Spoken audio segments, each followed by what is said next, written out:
This next guy over here, Alright, last one. Thanks for tuning in. Grab a coffee, sit down, let's hang out a little bit. I want to dive into a few of my rarest or weirdest Airsoft replicas that I have. Ignore the AEPO one. It's just something to look at instead of just this background.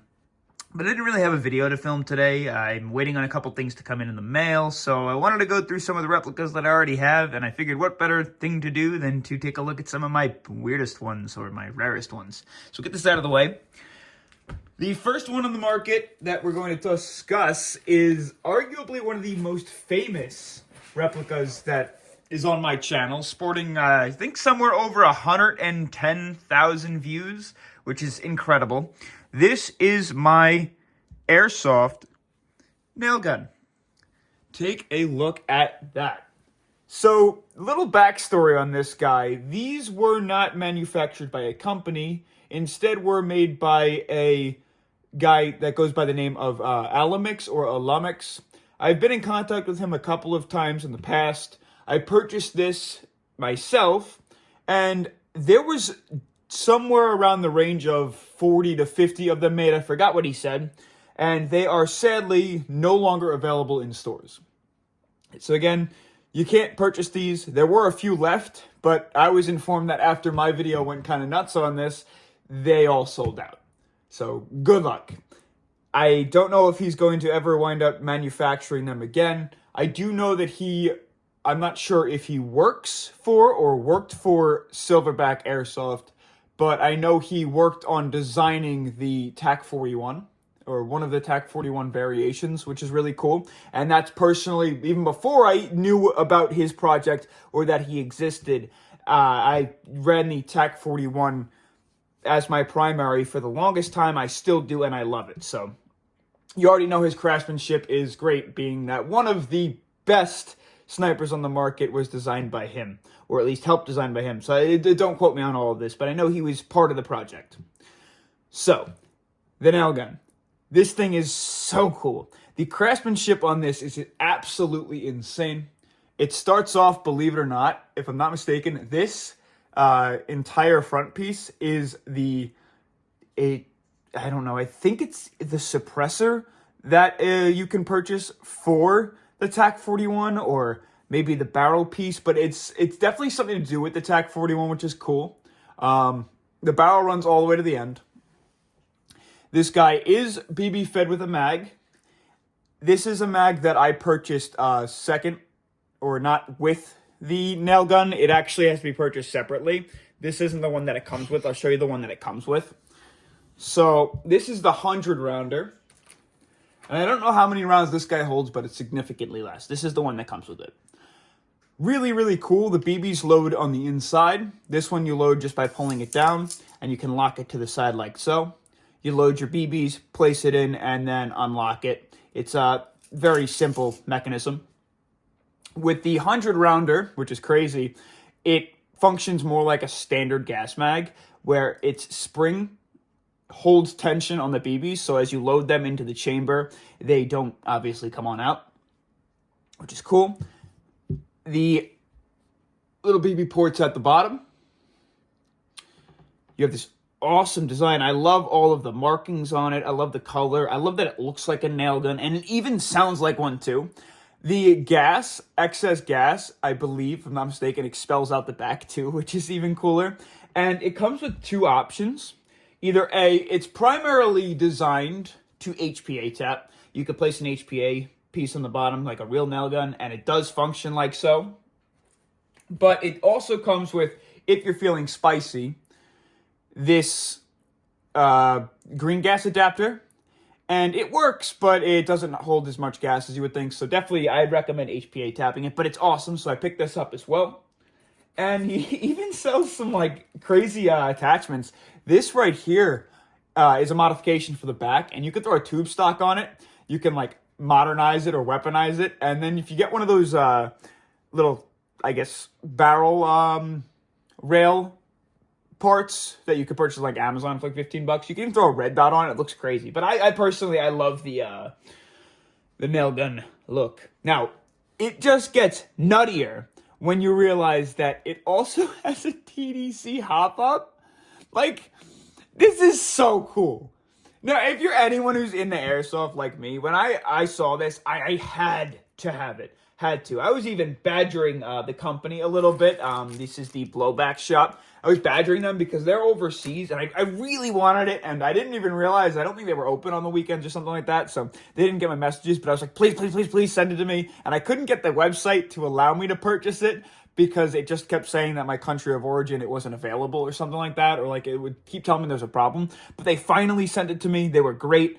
It's just so cool. It's absolutely insane, absurd. I believe you could even throw a suppressor on this one. There was a few different variations that I know were also sold. I think there was a green one, and then maybe the original one had a stainless steel barrel to it, but yeah, needless to say, this thing is insane. You get a couple of these, they fit into a standard pistol pouch. It's almost like an SMG mag, and it's so simple to just slide into place, and it locks with this little guy at the bottom.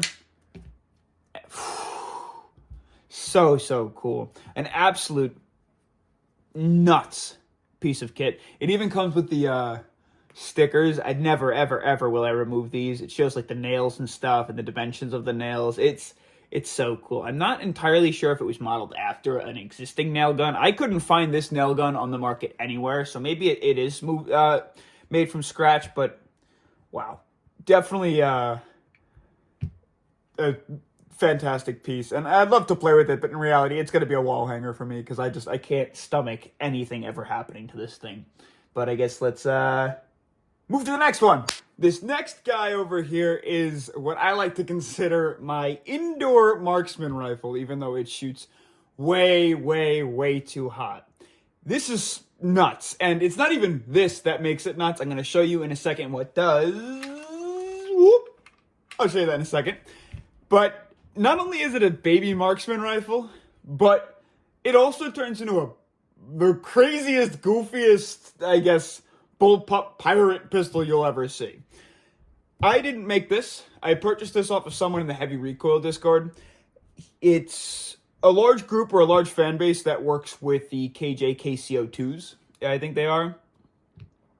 And if you didn't know, they sell a bunch of upgrades for these. They are awesome, super reliable, and super moldable. Like, they have tons of different stocks and stuff for them. So obviously what he did was he went ahead and purchased a stock. He cut it down to size. This barrel is shortened, cut the back of it. It's nice, it's rubberized, it's small, and it's, like I said, it's like a mini marksman rifle. You throw a big scope on this, it looks so doofy. And it's so fun and small to run around with, which is even cooler. It's got this nice upgraded rail on it. You could purchase these. These are aftermarket, and it's got even a small TDC hop-up dial.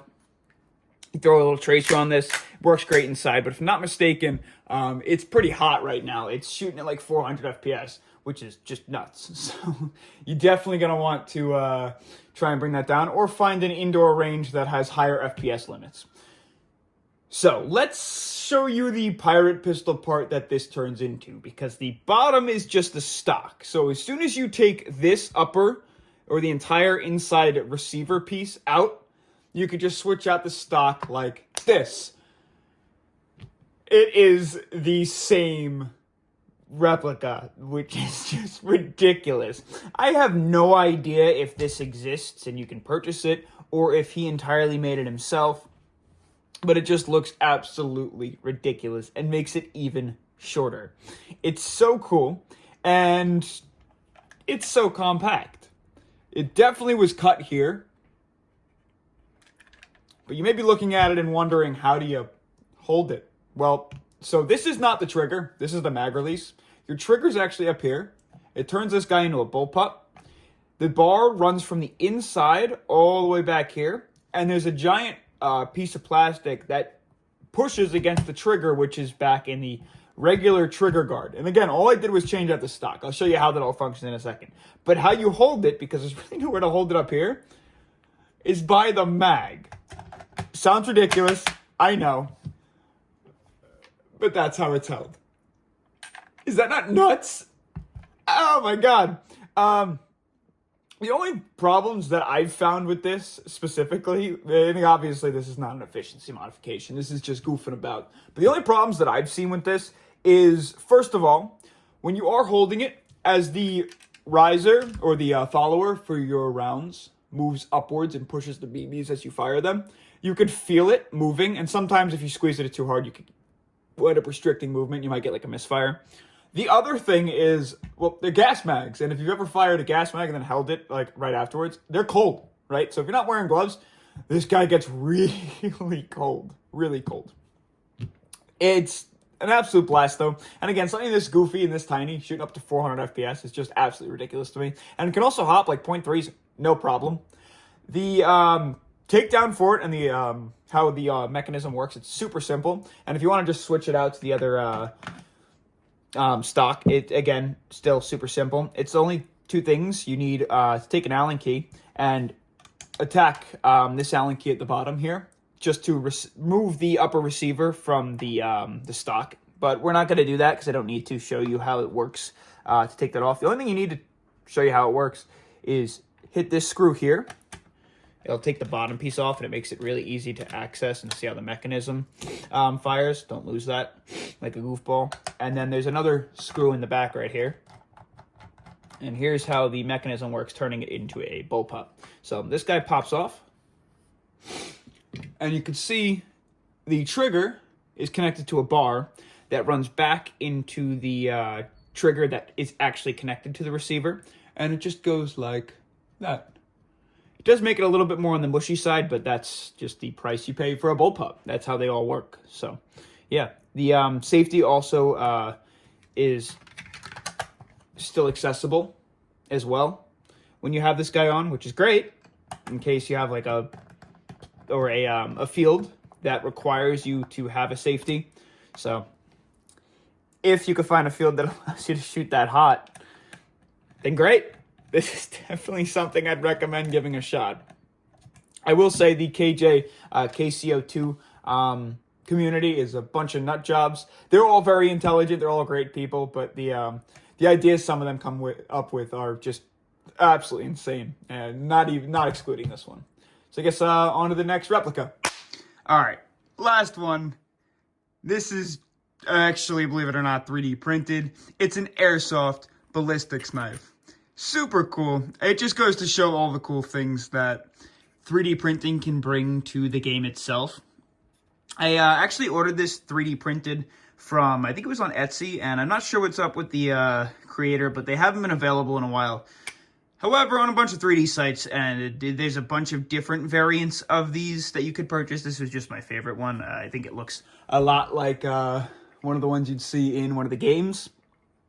It's super fun, and the way that it's powered, it is gas, or CO2, depending on the shells you're using. If you press these two screws down, the entire thing folds in half, and you'll notice right in the back is a PPS gas or CO2 powered shotty shell. Some of them hold 6, some of them hold 3. You just load that guy up into the middle, so you can get some nice, it's like you have to recharge them, so if you carry a few of these, close it on up, and then this button will ignite the charge or the gas to come out of the shell. The way that it works is when this is pressed inwards, you'll notice it's completely flush, but when you press the button, a screw comes out and applies pressure to the back of the shell. Now, how do the BBs fire out? Well, there's a small channel through the back side of the knife, and that's where they expel from. Now, it flies almost as well as a regular ballistics knife, like a real one, the illegal ones. Not very far. But it's so fun when you do tag someone with it, and they look at you and they're like, what are you holding? And it also, if your field allows it, it functions as melee, which is really cool. It's not necessarily rare, but it's definitely weird. It's something fun to carry alongside you, and I don't know if I would replace it as a sidearm, but I guess you could. I don't know. If there's any other cool, crazy, weird replicas you think I should take a look at, or I love to add them to my collection, so I guess let me know in the comments below. For now, though, until I get some stuff that's on the way, weird Airsoft replicas, let me know what you got. Peace.